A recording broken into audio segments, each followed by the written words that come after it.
few months ago, I put some adjustable bushes on the front of my car, which enabled me to vary the caster angle by plus or minus 0.5 degrees. And I've been sort of struggling a bit with understanding how that's affecting grip and also how it's affecting the wear on the tyres. And as I thought about this, I thought I don't really know enough about the interaction between caster and camber. And toe is another issue as well, but I'll cover that in a later video. So what I'm going to do here is just give a presentation from a non-expert, and I really am not an expert at this, about the things I've discovered through research and just some common sense things that I've managed to work out and some measurements I've made on my car. So that's what I'm going to present to you. I hope you find it useful. I'm really excited to do this because I've learned a lot, quite honestly. I've learned a lot. So let's see what we have. So the agenda is I'm going to just do a quick recap on camber and caster. I did cover this in an earlier video, the title of which you see there. I'm going to very briefly go over it, but if you want to look at that earlier video, I'll drop a link in here for that.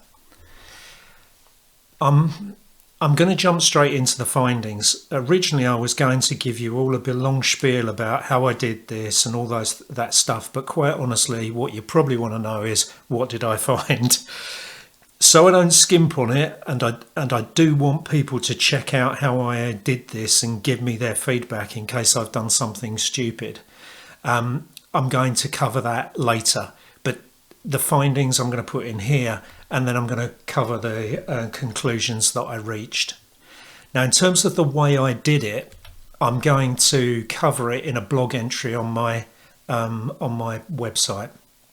So on there, I'll give all the details about the exact procedure I used, how I tried to eradicate any errors that might creep into my measurements. Yeah, a whole bunch of things. So I encourage you to go and look at that, particularly if you know about this stuff. I'd love your feedback because this is something that I don't really know much about. My objective was to give club racers, and actually, to be frank, to give me a better understanding of the effect of caster and camber. And so I wanted to keep it very practical and straightforward, and I hope I've done that. So let's jump straight into reviewing camber and caster. So camber angle, I'm sure you're familiar with this. It's the amount of angle the tyre leans in towards the top, the top of the tyre leans in towards the car or away from the car. If it's leaning inwards, it's negative camber. If it's leaning outwards, it's positive camber.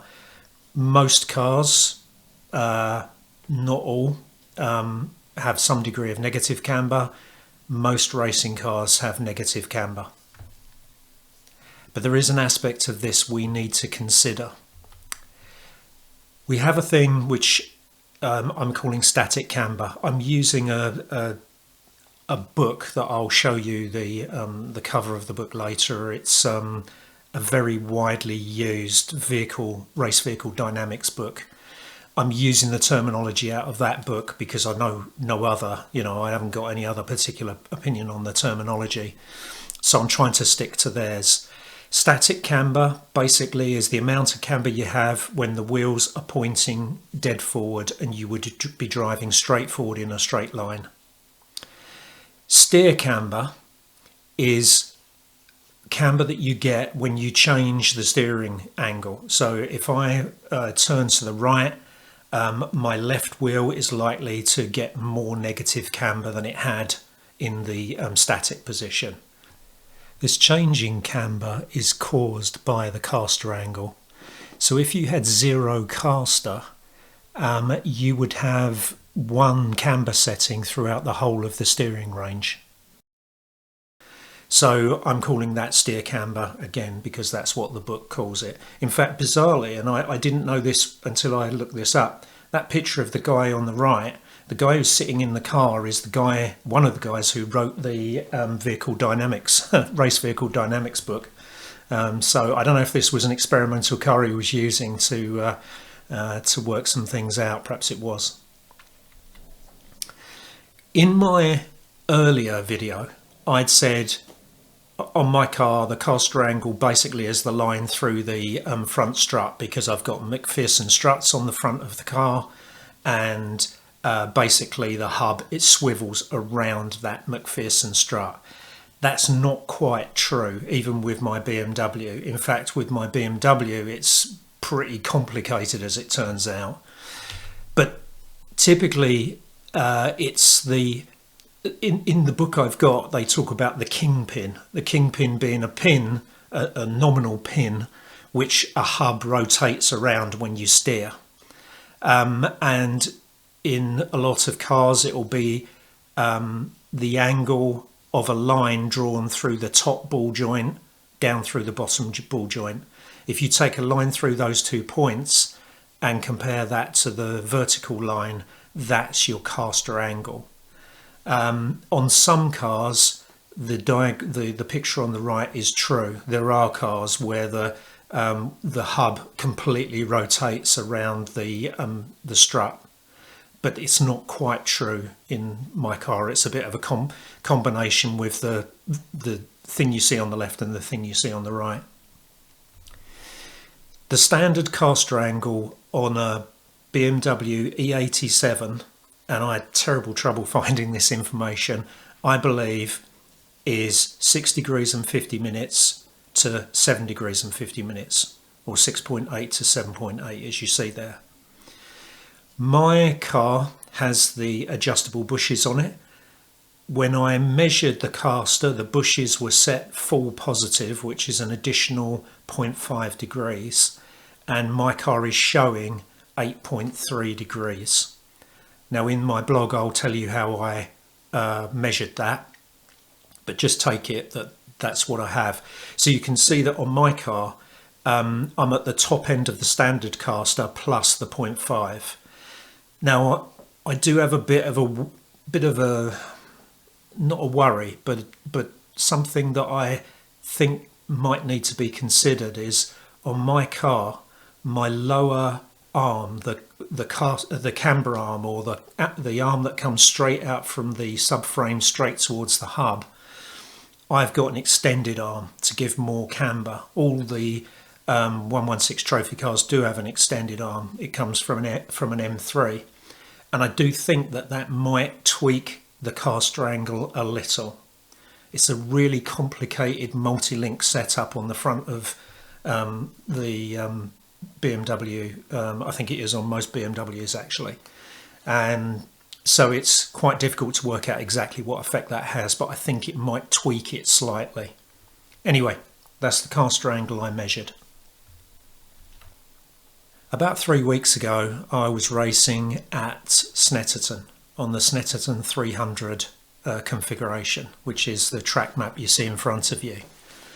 When I checked my telemetry, my logged data, I was interested to look at the steering wheel angle at 3 different turns. I started off, I was particularly interested in Coram for a reason that I'll show you in a second. But it turns out that going round Coram, the maximum steering wheel angle is about 45 degrees. So you don't put in a lot of steering wheel. And bear in mind, that's not steer angle of the tyre. The tyre is only turned at about 5. I haven't measured it, but it looks as though it's about 5 degrees. So it's a very small amount of steer going around Coram because it's a long sweeping right hand bend. Then I was interested in something that was sharper, but you know, to be fair, I probably should have done Rich's as a 90-degree one, but I think that Rich's is going to be similar to Coram actually, because it's a long sweeping bend. So what I did was I wanted to look at Agostini, and the steering wheel angle at Agostini is about 110 degrees maximum. At Wilson, which is a tight hairpin, The steering wheel angle varied between 145 and 180, and it seemed to depend on whether I was trying to overtake someone on the inside of Wilson or not. So I've sort of gone midway and I've said 160.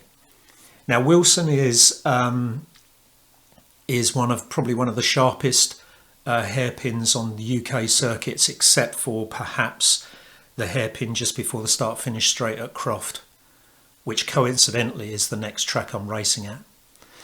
So we've got those three angles. So I'm interested in what is the camber angle on my car when I've got that amount of steering involved. Now, if you've watched my previous video, you'll know that as you turn the steering wheel, the camber increases or decreases. And that is because of the caster angle. So I'm interested in knowing what is the effective camber angle at these different points. So what I did was I did 5 sets of measurements with different settings. So you can see what I've got there. I've got a camber angle at -3.4 with no additional caster, camber angle at 3.1 with 0.5 added caster, and then camber angle at -4 with 0.5 of caster. So I'm not going to go into the detail about the measurements, but basically what I did was I set the steering angle, measured the camber, increased the steering angle, measured the camber again, kept repeating that until I'd done 0, 45, 110 and 160 degrees. Then I wound it all the way back to 0 and I started the whole process all over again. So that's how I did the measurements. I did 5 lots of observations because in fact I got input from my son on this. He pointed out I should really do more than one measurement to understand, you know, the consistency of the measurements and any variation. So I'm going to present the information to you in a slightly reverse order to the way I actually measured it, but there's a good reason for this. So the blue line is what I believe I would have got if I didn't have the bushes in place. So if I had ordinary concentric bushes with no variation in caster angle, so I'd got 0 added caster, and with -4 of camber, which is maximum for us as per our regulations in our race series, and it's quite common for people to run -4. Now, because I didn't measure it when I had the car in that state, I've projected it from the other figures, but I've done some cross-checking, which I'll explain in my method description in the blog, and I'm pretty happy that this is a good representation of what would have happened. Now, what I did was I added the caster bushes.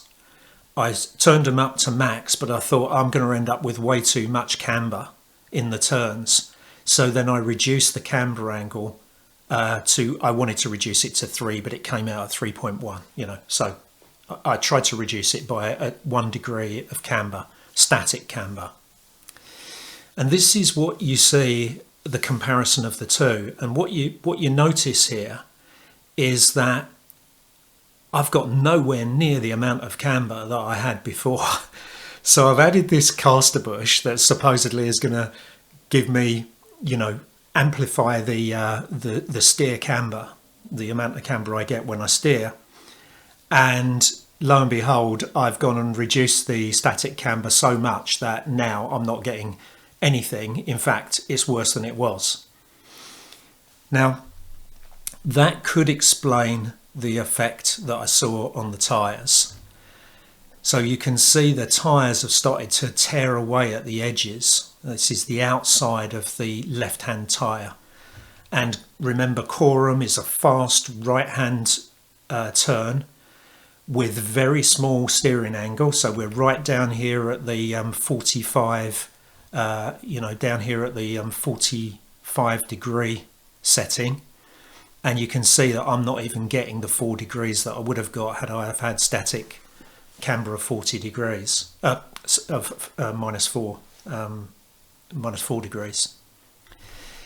That concerned me, and I'm now beginning to think that that explains why I'm getting this effect on the tyre. But also, I want to show you a video at this point of me going around Coram, because you'll see just how much understeer I'm getting. Before I start the video, the thing to watch out for is you should be able to see, if you look at the horizon, the car is slipping. You can see it understeering. And the other thing you'll notice, if you look at the rev counter, you'll notice that I have to keep easing off the accelerator to cause the back to come round a bit. So you're really just sort of slithering around trying to keep the thing on the track. But I seem to be understeering more than the car in front. So let's have a look at this now.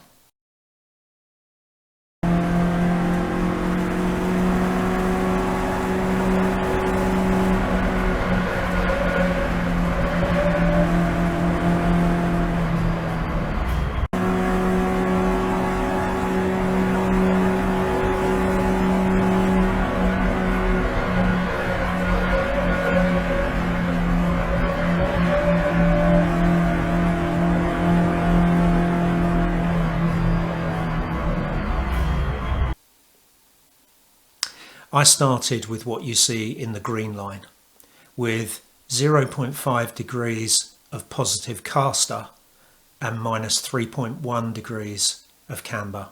And we can see, as I said before, that, you know, we're not getting a great deal out of this. I then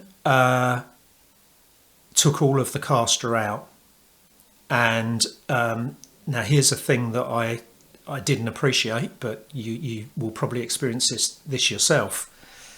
When I took the Castor out and I adjust the bush back to 0, the camber, the static camber, actually increased. So this is this complicated interplay with the geometry, you know, with all the multi-link setup on the BMW. So you need to, I will summarize this, but you need to be aware that you'll get a cross-play between Castor and Camber. You make adjustment to one and it'll affect the other. Okay, so I did that. It increased the static the static camber, and lo and behold, I actually got more camber throughout the steering angle range than I did when I had the 0.5 added Castor. So just think on the implications of that. That's that is not at all what I expected. Okay, and then what I did was I put the 0.5 added Castor back, and I then increased the camber, the static camber angle, to minus 4 degrees, and that's the orange line that you see there. Now, the thing that you're probably going to be interested in is, if you didn't do the stupid thing that I did, where I reduced the static camber too much, you're probably going to want to see this chart. This, allowing for a slight, the static camber on the orange line actually came out to 3.98, but you know, it's 4. So think about this as 4 degrees with no added Castor, and then 4 degrees of negative camber with 0.5 degrees of added Castor. And now you can see the effect. And this really is the maximum you'll get. You'll max it out at this level with the things that we're allowed within the rules. You can only have a static camber angle of minus 4. That's the limit according to the regulations. And you can only run with these bushes that add 0.5 degrees of positive Castor. So this is what you're going to get. Talking to a friend, I was talking to him about how he's getting on with the Castor bushes, and he said he thinks that they're tearing up the inside edge of his tyres. Now, The way that could be happening if it were down to the caster is because we've got quite a high degree of effective camber in slow corners. So if you look at that 160 degrees of steering wheel angle, which represents the hairpin at Snetterton, maybe 5.2 degrees of effective camber is too much. I don't know. There are some other things that we haven't talked about, which is toe and the effect of, there is an effect of camber on toe actually, which I don't think is readily recognised, but that's something I'll cover in another video. But it could be that that's what's causing this. So maybe on this graph, if you were to tweak the orange line down a bit, maybe that would be beneficial, but quite honestly, that means you're reducing the effective camber in fast sweeping bends, and that may not be what you want to do. And when you look at all of this, it's quite complicated, and it does make you wonder if any of this is actually, if these adjustable caster bushes are actually helping. Maybe they're helping in slow corners. I don't know. Okay, so let's summarise this. So this is something I touched on. If you just add caster, it will slightly reduce your static camber. I showed you the reverse, which was I reduced the caster and it increased the camber. But there is this interplay between caster and camber.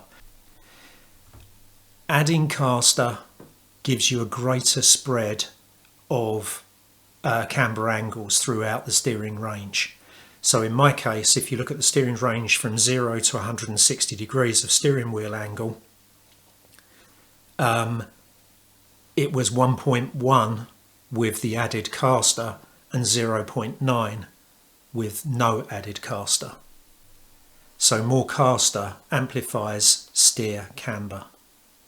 This is a lot. I know this is pretty dense, but I hope you're getting the idea here. Watch the video a second time. That's probably the way around it. In a fast corner where you've got low steering angle, caster has very little effect. Now the reason I'm saying this is because if you go to Snetterton and you find the car is understeering round Coram, you might say to yourself, you know what, I'm going to increase the caster, that'll fix it. The fact of the matter is that your additional caster may not have that much of an effect around those fast corners. So that's something that's really important. In slow corners, sure, if you think that the car's rolling over in slow corners onto the outer edge of the tyre, you could be right. Additional caster may well help. But in fast corners, which are long and sweeping, you're probably not going to gain that much by increasing the caster angle. And the final thing I think I've got to say on this is don't reduce the static camber too much. If you put the bushes, the adjustable bushes on your car and you increase the caster angle, make sure you don't go mad and overcompensate on reducing the static camber. This is the book I've been referring to. So a couple of notes about it. The first one is if you get to flick through it before you buy it, you might see there are a lot of quite heavy duty maths equations. Don't be put off by that because there are large sections of it that don't have any maths and are quite practical. The second thing is it is a bit pricey. I think I paid £100 for my copy, but I find it really useful, and it's been a good reference for me. I hope you found that useful. I've learned a lot, and at least I can see some sense in the way forward. Now this is all theory. What I really need to do is put it into practice in the car. Maybe when I start messing around with the car it doesn't work out the way that I think it should, but I'll report that back to you. I have a feeling it's one of these things where you're just unpeeling the onion, aren't you? You take away one layer and that introduces just something else that you hadn't considered. But yeah, I hope this is useful, and I'll catch you on the next one.